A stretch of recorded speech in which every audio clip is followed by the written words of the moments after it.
Assalamualaikum warahmatullahi wabarakatuh. Nama saya Hairunisa, kelas F2, NIM 1900471. Video ini saya buat untuk menyelesaikan tugas responsi seminar pengganti POK 1. Tema yang disampaikan Bapak Kiki F. Wijaya yaitu Extraordinary People. Extraordinary people bukanlah sesuatu yang mudah, karena kebanyakan orang itu orang yang biasa-biasa saja. Tetapi jika ingin menjadi seseorang yang extraordinary, tentu saja segala sesuatu disiapkan secara extraordinary. Berbicara tentang dunia kerja, sebenarnya tidak lepas dari bagaimana kita memberikan kepuasan kepada orang yang kita layani. Dalam konteks praktek magang misalnya, sebenarnya ini bisa disamakan atau bisa dipadankan dengan Anda memberikan kepuasan kepada konsumen. Jadi, jangan pernah berpikir bahwa yang namanya konsumen itu selalu orang yang berada di luar kita. Misalnya, Anda sedang praktek di sebuah puskesmas. Nah, puskesmas itu ada dua konsumen. Ada konsumen eksternal dan ada konsumen internal. Konsumen eksternal itu atau external customers ada pasien. Mereka yang mendapatkan pelayanan dari kita dan rekan-rekan di tempat kerja. Misalnya pasien itu berobat sakit gigi, periksa kehamilan, periksakan penyakit ini, penyakit itu. Inilah yang disebut sebagai external customers. Tapi perlu diketahui bahwa customers itu tidak hanya terbatas kepada eksternal saja. Tetapi ada yang disebut sebagai internal customer. Internal customer meliputi pimpinan tempat praktek, mentor misalnya di perawat, para dokter, pimpinan yang ada di tempat magang misalnya. Jadi orang-orang yang bekerja sama dengan Anda dalam rangka melayani customer eksternal. Itulah yang disebut internal customer. Pada akhirnya kalau Anda misalnya magang begitu, biasanya ada yang memberikan penilaian terhadap kita, justru itu adalah internal customer. Terkait dengan kepuasan konsumen ini, ada beberapa ekspresi yang disampaikan oleh konsumen kepada kita. Seorang tokoh bernama Hermawan Kertajaya, cara yang paling gampang untuk melihat sejauh mana orang itu puas atau tidak dengan pelayanan yang kita berikan itu bisa dilihat dari ungkapan yang mereka keluarkan. Yang pertama itu ungkapan kekecewaan, misalnya bu atau adalah ungkapan kekecewaan. Konsumen sangat kecewa karena kebutuhan dan harapannya tidak terpenuhi, sehingga menceritakannya kepada orang lain. Ungkapan bu berarti konsumen merasa sangat kecewa. Seperti misalnya kita di tempat praktek bukannya meringankan pekerjaan, tapi malah merusuhi, menimbulkan problem, bahkan komplain dari konsumen kepada instansi tempat praktek. Jika hal tersebut terjadi, yang rusak reputasinya itu bukan hanya tempat kerja, tetapi lembaga atau perguruan tinggi menjadi bagian yang rusak citranya di lembaga itu. Seharusnya tidak menimbulkan kesan yang negatif. Jadi sebaiknya kita itu memberikan kesan yang positif. Justru itu yang akan menciptakan citra yang positif bagi perguruan tinggi kita, AMA Yogyakarta. Yang kedua itu ada ungkapan kekecewaan Konsumen merasa kecewa karena sebagian harapannya tidak terpenuhi. Namun konsumen itu biasanya memendamnya dalam hati. Bu dan adalah level yang sangat tidak baik. Artinya kita gagal bekerja dengan baik. Bahkan jika disebut dalam angka skor sekitar 5-6, bahkan di bawahnya. Ungkapan atau ekspresi level kepuasan konsumen yang baik itu misalnya yang pertama oke atau baik-baik saja. Artinya sudah berada di posisi yang aman karena bisa menciptakan suatu keadaan cukup. Level ini berada pada keadaan yang cukup. Jadi keadaan di mana kehadiran kita di tempat praktek cukup membantu karyawan atau pegawai di sana. Misalnya ada yang butuh kertas, kita sebagai mahasiswa atau mahasiswi cepat membantu kan, sehingga memberikan manfaat bagi lembaga tersebut dan konsumen merasa enjoyment. Jika disebut dalam angka, kisaran skornya itu 7. Baik, selanjutnya pada level AHA terjadi ketika konsumen merasa senang terhadap diri Anda. Mereka tidak sekedar merasa terbantu, tapi juga merasa senang. Sesuatu yang senang itu pasti lebih tinggi derajatnya dari sekedar cukup. Kehadiran kita itu seperti dinanti-nantikan, tidak hanya meringankan, tapi membuat mereka atau konsumen merasa senang dan suasana kerja lebih bagus. Kita itu menciptakan sebuah keadaan disebut sebagai experience.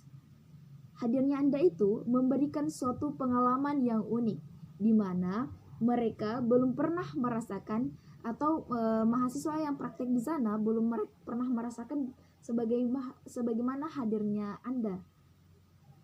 Jika Anda sudah bisa menciptakan kondisi senang, ini menjadi poin tersendiri bagi Anda. Namun posisi tertinggi bukanlah pada level AHA, tetapi level tertinggi itu ada pada level wow. Baik, selanjutnya kita akan menjelaskan tentang level wow. Level wow, level yang lebih hebat. Konsumen merasa sangat senang, bahkan mereka merasa ada ikatan batiniah. Mereka merasa keberatan tidak adanya Anda di tempat kerja. Dengan kata lain, disebut sebagai engagement. Operasionalnya adalah mereka bahkan akan merekomendasikan Anda kepada pimpinan di sebuah instansi. Konsumen akan merasa kagum, amazing dengan kehadiran Anda. Orang merasa kehadiran Anda tidak sekedar bermanfaat, tetapi benar-benar bermanfaat, benar-benar berkontribusi bagi lembaga tempat kita praktek. Inilah yang disebut sebagai extraordinary people. Orang yang bisa menciptakan pengalaman yang wow. Tentu ini tidak gampang, karena memerlukan perjuangan untuk dapat mencapai level yang baik. Baik, selanjutnya ada tingkat layanan. Ketika kerja hanya bisa memenuhi kebutuhan orang-orang di sekeliling Anda, berarti baru ada pada level sekedar terlayani. Ketika ingin sampai pada level wow tadi, tidak hanya berfokus kepada kebutuhan, tetapi harus memfokuskan pada ekspektasi atau harapan. Ketika kita bisa memenuhi harapan mereka, maka disitulah kita menciptakan sebuah pengalaman kepuasan atau terpuaskan. Tidak hanya memenuhi level kebutuhan, tapi usahakan mencapai level yang memuaskan. Ketika selanjutnya yaitu ketika ingin menjadi sebuah bintang di tempat kerja atau seorang yang extraordinary, tidak hanya diperlukan kemampuan yang baik, tetapi yang terpenting bagaimana bisa merasakan kebahagiaan ketika kerja. Secara operasional, orang yang bahagia itu dengan kondisi flow atau mengalir. Flow ada aliansi terpusat, satunya tindakan dan kesadaran, bebas dari kekhawatiran, distorsi akan waktu, pengalaman sebagai reward. Flow yaitu ingin merasa enjoy, ingin merasa senang, tenang, terlibat dalam kebahagiaan, merasa waktu begitu cepat, begitu menikmati hal yang dikerjakan. Ketika kerja harus berada pada gelombang flow atau gelombang kebahagiaan. Kondisi flow ini bisa kita masuki apabila memiliki yang pertama, yaitu goal atau tujuan yang bermakna dan terkait dengan aktivitas atau pekerjaan itu sendiri. Berbicara tentang tujuan, setiap orang memiliki perspektif yang berbeda-beda. Karena memiliki tujuan yang berbeda-beda. Ketika bekerja, bahkan kuliah itu sangat ditentukan oleh bagaimana cara pandang yang dibangun. Dalam konteks kerja, inilah sudut pandang yang orang bangun ketika bekerja. Yang pertama, tugas atau menggugurkan kewajiban. Maka yang terjadi hanyalah melakukannya dengan keadaan terpaksa atau skenario orang lain yang disematkan kepada kita. Dampaknya mengerjakan dengan ogah-ogahan atau ala kadarnya, sekedar menggugurkan kewajiban. Itu tidak ada kesan yang berarti. Selanjutnya yaitu karir. Berbeda jika kita melihat dengan sudut pandang yang lebih tinggi, memandang itu sebagai karir, sebuah pembelajaran. Menjadikan yang dikerjakan itu sebagai momentum pembelajaran dan kesempatan mendidik karir. Itu berarti kita bekerja sesuai skenario diri sendiri. Jika dilakukan dengan sungguh-sungguh, maka akan mencapai yang namanya sukses. Selanjutnya yaitu panggilan jiwa atau misi hidup, level tingkat tinggi. Melihat pekerjaan itu sebagai kesempatan untuk melayani, membahagiakan orang lain, berkhidmat kepada orang lain. Pada saat itu, tidak melihat skenario diri sendiri, tetapi mencoba meresapi bagaimana melaraskan skenario Tuhan dengan skenario diri sendiri. Tidak hanya meraih sukses, tetapi juga meraih happiness atau kebahagiaan. Yaitu selanjutnya yaitu high skill, menggunakan keterampilan tingkat tinggi, bukan yang sederhana.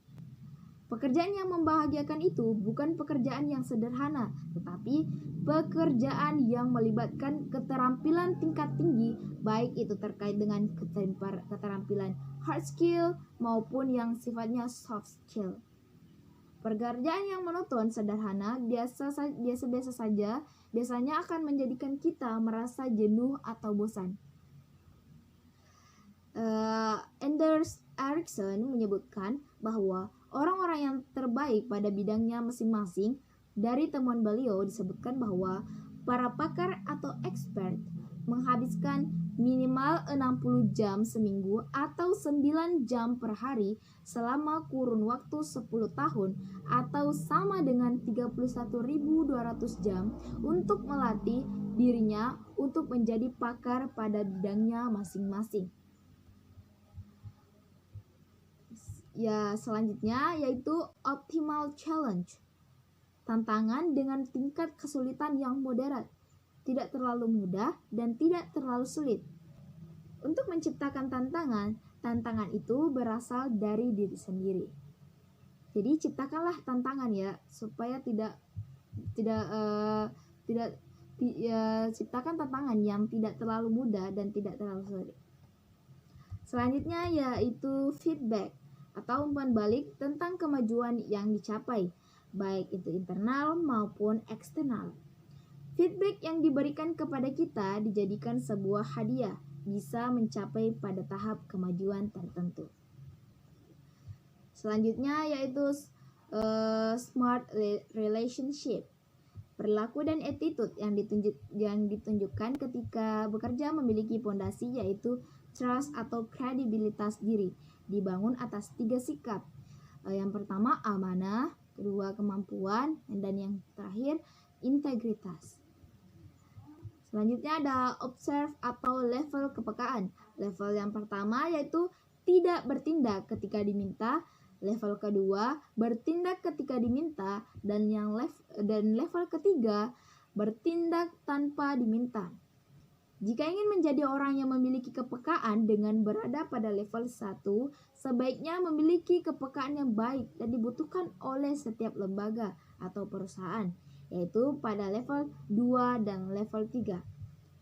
Tapi level 3 merupakan level kepekaan tertinggi dan ada nilai tersendiri bagi yang menerapkannya. Selanjutnya ada membangun respect. Jika bekerja dalam sebuah perusahaan, maka sebaiknya memiliki sikap respect terhadap konsumen ataupun rekan-rekan di tempat kerja. Ada 4 hal yang membangun respect, yaitu berkata tolong ketika meminta, berkata maaf ketika menginterupsi atau berbuat salah, mengucapkan terima kasih ketika menerima sesuatu, sapalah dengan panggilan yang tepat dan disukainya. Dan selanjutnya, slide terakhir yaitu menjalin hubungan. Menjalin hubungan ini ada listening atau mendengarkan, openness atau keterbukaan terhadap pikiran dan perasaan kita. Yang ketiga ada value atau memandang penting setiap orang. Dan yang terakhir empati, memahami pikiran, perasaan, dan kebutuhan orang lain. Baik, itu saja dari saya. Cukup sekian. Mohon maaf apabila ada salah kata. Wabillahi taufiq wal hidayah. Wassalamualaikum warahmatullahi wabarakatuh.